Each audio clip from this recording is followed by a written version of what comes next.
बहुत अहम मुद्दे होते हैं जिन्हें सदन के पटल पर रखा जाना होता है, लेकिन इस बार भी वही हुआ। लंबा सत्र चला, लेकिन one nation one election bill भी पास नहीं हुआ। जेपीसी के गठन की मांग कर दी गई और इसे पूरा करने के लिए बीजेपी ने अपनी जोर आजमाइश की है। देखिए, जेपीसी का गठन तो वैसे भी होना ही था, क्योंकि वन नेशन वन इलेक्शन के लिए जो नंबर चाहिए थे वो सरकार के पास नहीं थे और शायद वन नेशन वन इलेक्शन के लिए अगले 2 साल का भी इंतजार करना पड़ सकता है। भले ही भारतीय जनता पार्टी के पास राज्यसभा में आंकड़े आ जाएं आने वाले समय में, लेकिन आंकड़े नहीं आएंगे लोकसभा में अगले 2-3 साल में। उसके लिए उनको एनडीए का कुनबा बढ़ाना पड़ेगा।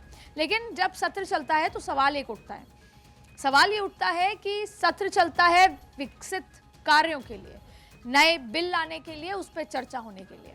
और आपको सही मायने में कहें तो जो ये चर्चा, वाद विवाद, बहस का जो मुद्दा था वो इसलिए नहीं था कि एक सरकार आई और उससे तय कर लिया और सब कुछ हो गया।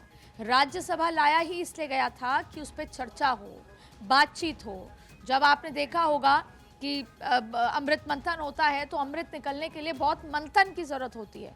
तो किसी भी बिल में बेहतर तरीके से चीज़ें निकल कर आएँ, बिल के बाद वो जो जनता है उनके लिए कल्याणकारी कैसे होगी, उसके लिए पक्ष विपक्ष जितनी भी पॉलिटिकल पार्टी हैं, जनता ने जिनको सांसद बनाकर भेजा है, उन सभी सांसदों के विचार विमर्श के साथ होता है।